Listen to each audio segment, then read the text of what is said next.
എനിക്കെല്ലാം എല്ലാം നീ യേശുവേ, നീ യേശുവേ, എന്നാളും നീയേ, എന്നേക്കും നീ എന്നോട് കൂടെന്നും നീ യേശുവേ, നീ യേശുവേ. സുഭാഷിതം സദൃശവാക്യങ്ങൾ 24 അധ്യായത്തിൽ നിന്നും 3-4 വാക്യങ്ങൾ നമുക്ക് ചിന്തിക്കാം. ജ്ഞാനം കൊണ്ട് ഭവനം പണിയുന്നു, വിവേകം കൊണ്ടത് സ്ഥിരമായി വരുന്നു, പരിജ്ഞാനം കൊണ്ട് അതിന്റെ മുറികളിൽ വിലയേറിയതും മനോഹരവുമായ സകല സമ്പത്തും നിറഞ്ഞു വരുന്നു. കുടുംബജീവിതം നയിക്കുന്ന എല്ലാവരുടെയും ഒരു ആഗ്രഹമാണ് സ്വന്തമായ ഒരു ഭവനം വേണമെന്നുള്ളത്. ഒരു മനുഷ്യന്റെ അധ്വാന ഫലത്തിന്റെ അധിക പങ്കും മാറ്റിവെക്കുന്നത് അവരവരുടെ വീട് പണിക്ക് വേണ്ടിയാണ്.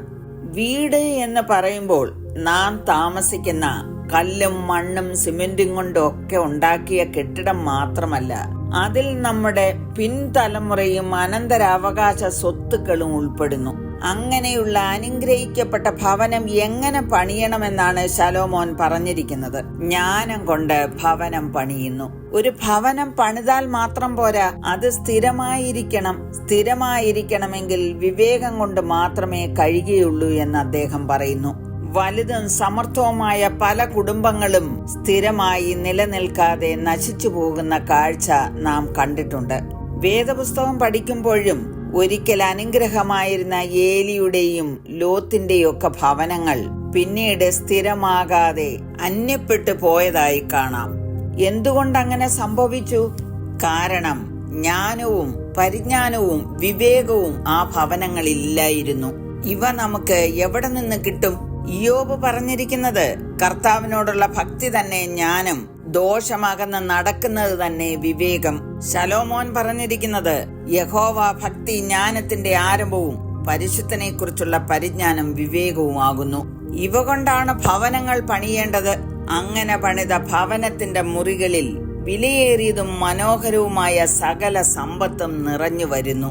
ധനവും സമ്പത്തും വാരിക്കൂട്ടിയ എത്രയോ കുടുംബങ്ങളിൽ സമാധാനവും സന്തോഷവുമില്ലാതെ നെടുവീർപ്പിലും കണ്ണുനീരിലും കഴിഞ്ഞുകൂടുന്നു.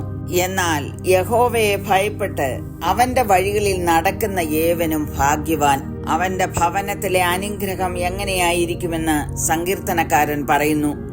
നിന്റെ ഭാര്യ നിന്റെ വീട്ടിനകത്ത് ഫലപ്രദമായ മുന്തിരിവള്ളി പോലെയും നിന്റെ മക്കൾ നിന്റെ മേശയ്ക്ക് ചുറ്റും ഒലിവ് തൈകൾ പോലെയും ഇരിക്കും. അവന്റെ സന്തതി ഭൂമിയിൽ ബലപ്പെട്ടിരിക്കും. നേരുള്ളവരുടെ തലമുറ അനുഗ്രഹിക്കപ്പെടും. ഐശ്വര്യവും സമ്പത്തും അവന്റെ വീട്ടിലുണ്ടാകും. അവന്റെ നീതി എന്നേക്കും നിലനിൽക്കുന്നു. എന്നെ കേൾക്കുന്ന എന്റെ പ്രിയപ്പെട്ടവരെ, നാം ഓരോരുത്തരുമാണ് നമ്മുടെ ഭവനങ്ങൾ പണിയേണ്ടത്. ജ്ഞാനത്തോടും വിവേകത്തോടും പരിജ്ഞാനത്തോടും കൂടെ നമ്മുടെ ഭവനങ്ങളെ നമുക്ക് പണിയാം. നമുക്കും ജ്ഞാനിയോട് ചേർന്ന് പറയാം, through wisdom A house is built and by understanding it is established.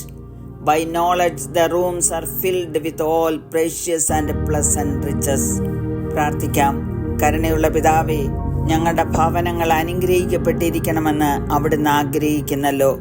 ഞങ്ങൾ ഇന്ന് ചിന്തിച്ചതുപോലെ യഹോവ ഭക്തിയോട് ദോഷം വിട്ടകന്ന് ജ്ഞാനത്തോടും വിവേകത്തോടും പരിജ്ഞാനത്തോടും കൂടെ ഭവനങ്ങളെ പണിയുവാൻ അവിടുന്ന് കൃപ ചെയ്യണമേ എന്ന് യേശുക്രിസ്തുവിന്റെ നാമത്തിൽ അപേക്ഷിക്കുന്നു. കേൾക്കണമേ. ആമേൻ.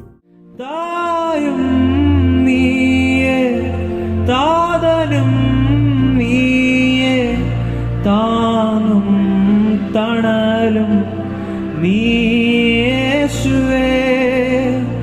തായും നീയേ, താതനും നീയേ, താങ്ങും തണലും നീയേശുവേ. ഇണയും നീ, തുണയും നീ, എന്നും